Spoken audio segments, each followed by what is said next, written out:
Salut Internet.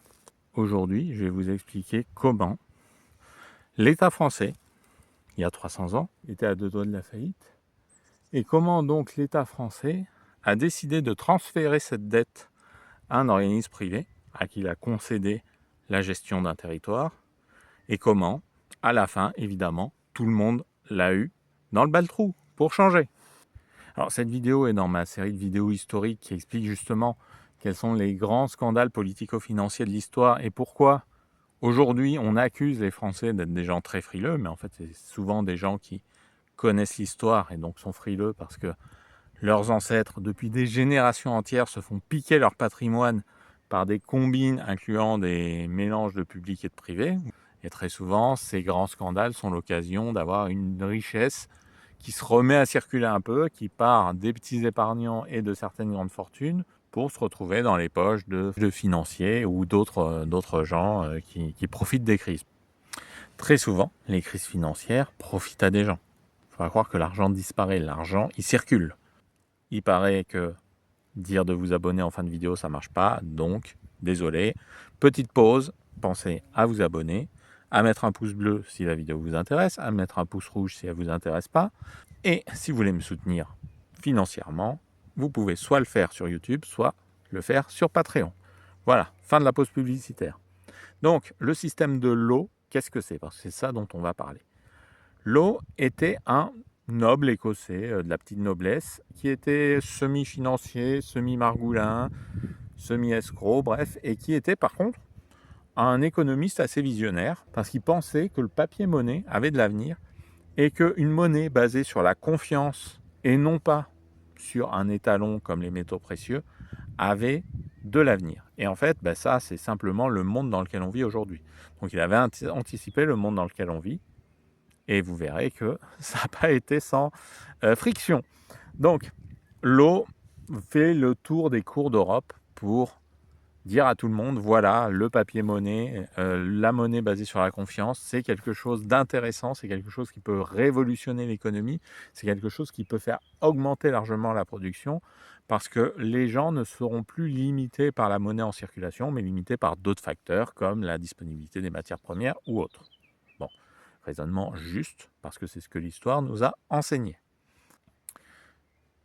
Il arrive à la cour de France. Et la cour de France, à l'époque où il arrive, c'était quoi? C'était une régence. C'est-à-dire que Louis XIV venait de mourir. Louis XIV avait géré la France d'une manière géopolitiquement ambitieuse. Il avait fait de nombreuses guerres. Il avait donc hissé la France à la hauteur des plus grandes puissances mondiales, là où la France, avant son règne, et surtout avant le règne d'Henri IV, était au fond du gouffre. Donc Henri IV, Louis XIII avec Richelieu, puis Louis XIV ont redressé la France d'un point de vue géopolitique en faisant en sorte de pouvoir tenir la dragée haute à ses voisins jusqu'à faire chuter sous Louis XIV la puissance espagnole, qui était la puissance dominante de l'époque, et de mettre à la tête de l'Espagne un Bourbon, un des fils de Louis XIV. Donc, très grande réussite géopolitique et très gros endettement de la puissance publique. Sur ce, donc, la France se demande comment redresser la barre. Louis XIV meurt en laissant non pas un fils, non pas un petit-fils, mais un arrière-petit-fils sur le trône, l'aîné de tous ses héritiers mâles. Et donc, cet arrière-petit-fils, trop jeune pour régner, est sous la tutelle d'une régence. Une régence assurée par un Orléans, donc un neveu de Louis XIV, pour simplifier, Philippe d'Orléans. Le régent, avec ses dettes, se demande comment il va faire pour s'en sortir. Et l'eau lui propose de transférer ses dettes à une institution qui émettra du papier-monnaie, qui permettra d'améliorer l'état de l'économie et donc de rembourser la dette avec cette amélioration de l'état de l'économie. Et bon, il y a plusieurs épisodes, je vous passe les détails, mais il s'avère qu'une banque est créée, une banque privée, mais plus ou moins sous la tutelle de l'État, qui va s'appeler la Banque Royale, qui va être chargée d'émettre du papier-monnaie, et ce papier-monnaie va être échangé contre des dépôts en or à des petits épargnants, en échange d'une promesse de rentabilité. Voilà. Promesse de rentabilité, très bien, donc c'est une chaîne de Ponzi, vous allez me dire. Mais non, Mais non, il n'était pas débile, ce monsieur Lowe. Il a bien compris que s'il basait la crédibilité de sa monnaie uniquement sur les dépôts des gens, à un moment, les gens perdraient la confiance et retiraient leur argent. Et donc, il s'est arrangé pour négocier auprès de l'État le monopole sur un certain nombre de choses qui lui permettraient de financer sa banque et, in fine, de financer la dette et bien sûr lui-même. Donc, il y avait une partie du commerce international et surtout le monopole sur l'exploitation de la Louisiane. En fait, la Louisiane, qui est à l'époque une colonie française, était largement sous-exploitée. Il y avait largement la place pour installer des millions de gens et il y avait largement la place pour créer une très grande rentabilité économique, une très grande rentabilité au niveau de la production agricole. Et ça, Lowe l'avait bien compris. Et c'est exactement ce qu'ont fait les Britanniques à l'époque de leur propre colonisation de l'Amérique, avant l'indépendance de l'Amérique, où ils ont installé plein de plantations de coton, de plantations de tabac, de plantations de canne à sucre en Amérique du Nord. Bon, bref, Lowe imaginait faire quelque chose d'assez similaire en Louisiane et donc faire exploser la valorisation de sa banque et ainsi permettre, grâce aux capitaux des petits épargnants, de rembourser cette dette publique. Pourquoi rembourser la dette publique? Lowe, il s'en foutait. C'est juste l'argument qu'il a mis en place pour pousser la France à lui confier une banque.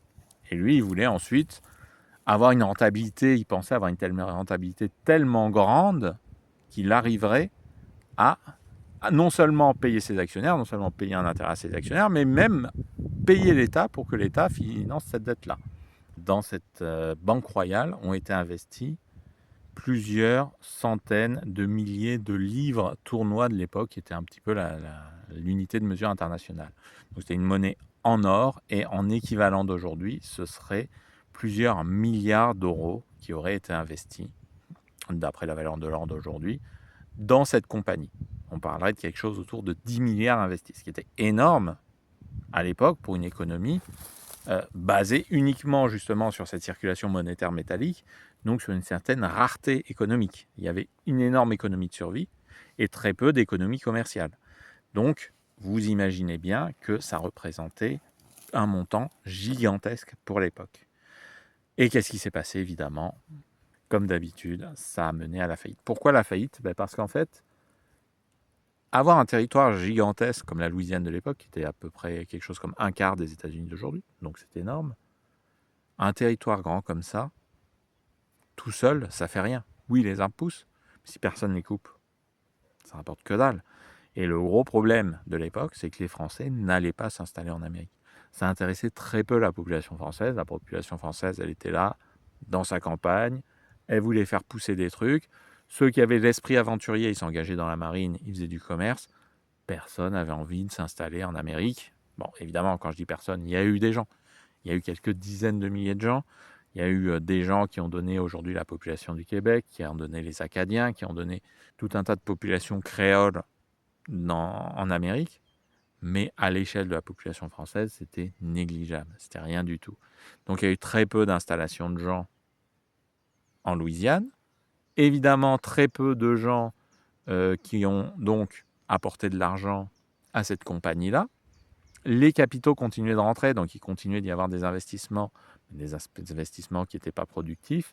Et évidemment, ça a tourné à la cavalerie, ça a tourné au système de Ponzi, jusqu'à ce que quelqu'un s'en rende compte, que l'eau disparaisse purement et simplement. Il n'a pas disparu avec la caisse, à sa décharge. On l'a retrouvé à l'étranger quelques années plus tard, complètement ruiné. Donc, ce n'est pas lui qui a piqué l'argent. Par contre, la mauvaise gestion de la compagnie et le fait de ne pas avoir assumé son échec a fait que la compagnie s'est effondrée, que donc tout un tas d'épargnants ont été ruinés. Le fait que cette catastrophe-là ait eu lieu à peu près une génération avant la Révolution française, c'est pas anodin. Ce qui s'est passé, c'est que la France s'est endettée aussi par des guerres ultérieures, notamment Louis XVI, quand Louis XVI a aidé à l'indépendance de l'Amérique pour emmerder les Anglais, la France est à nouveau endettée. Et cette crise liée à la dette et liée au système de l'eau a fait que les Français ont été très frileux pour mettre en place un système similaire sous Louis XVI. Louis XVI a été obligé de mettre en place des mesures impopulaires pour redresser la barre. Et donc, il n'a pas créé de papier-monnaie, il n'a pas créé de banque, et ça a donné la Révolution. pour caricaturer. Qu'est-ce que ça nous enseigne, cette histoire? Bon, ça nous enseigne que la dette publique, c'est jamais anodin, et que faire un défaut sur la dette publique, c'est pas toujours anodin non plus. On parle beaucoup du défaut de la dette aujourd'hui. Ce système de l'eau, c'est une forme de défaut pour l'État français. C'est-à-dire, d'une part, il a dit « Ok, on transfère la dette à un autre organisme qui va se charger de la payer », mais ça a entraîné une énorme perte de confiance dans l'État français et la chute à terme de l'État français tel qu'il existait à l'époque, pour qu'il se reconstruise à la Révolution, où on a émis beaucoup de papier-monnaie, où ça a tourné évidemment à la catastrophe, et dont je vous parlerai dans une prochaine vidéo. Donc, est-ce que ça nous enseigne beaucoup de choses sur la situation d'aujourd'hui? Ça nous enseigne que déjà, on n'aurait pas dû se retrouver dans cette situation. Si les gens avaient étudié un peu plus l'histoire, avaient un petit peu mieux regardé ce qui se passe, on n'aurait pas dû se retrouver dans cette situation. Malheureusement, c'est pas le cas. Et ça nous enseigne que voilà, un défaut sous une forme ou une autre, ça ruine sur le long terme la crédibilité d'un État. Malgré tout, on est dans une situation où il va bien falloir faire quelque chose. Le défaut, c'est pas terrible.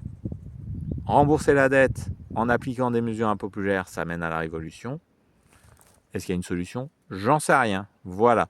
Par contre, moi, ce que ça m'enseigne à titre personnel, ce genre d'anecdote, on ne peut pas juger de la pertinence de son patrimoine, de la pertinence de ses investissements, etc., simplement en regardant le NAS des 50 dernières années. Ça, pour moi, c'est un raisonnement totalement fallacieux. L'histoire, c'est long. Et sur l'histoire longue, à peu près une fois tous les siècles, il se passe des catastrophes économiques et financières qui souvent précèdent ou succèdent de peu à des catastrophes géopolitiques, à des grands conflits, à des grandes guerres. Et on est dans une phase où tout ce genre de choses risque d'arriver. Et protéger son patrimoine, c'est aussi protéger son patrimoine contre ces grands événements, même si oui, vous avez beaucoup de gens qui vont vous donner des conseils sur Internet en vous disant « on s'en fout des crises, il n'y aura jamais de guerre mondiale, investis dans le Nasdaq et t'emmerde pas ». A contrario, vous avez l'autre discours des gens qui disent « tout va s'effondrer, tout va disparaître, on investit que dans l'or et dans les flingues ». Je pense que mon discours, c'est un discours un peu intermédiaire. Oui, les grandes crises, ça arrive. Une grande crise, ça n'entraîne pas forcément un chaos. Ça peut entraîner d'autres conséquences. Non, par contre, on ne peut pas éternellement faire confiance à des systèmes financiers. Voilà. Faites preuve d'un peu de mesure. Bon, si ce que je vous ai dit vous a intéressé, mettez un pouce bleu. Abonnez-vous. Vous pouvez mettre un commentaire, vous pouvez mettre cuicui en commentaire, je vous le rappelle. Il existe un Patreon si vous voulez me soutenir ou rejoindre un accompagnement. Et sinon, il ne me reste plus qu'à vous souhaiter une bonne journée.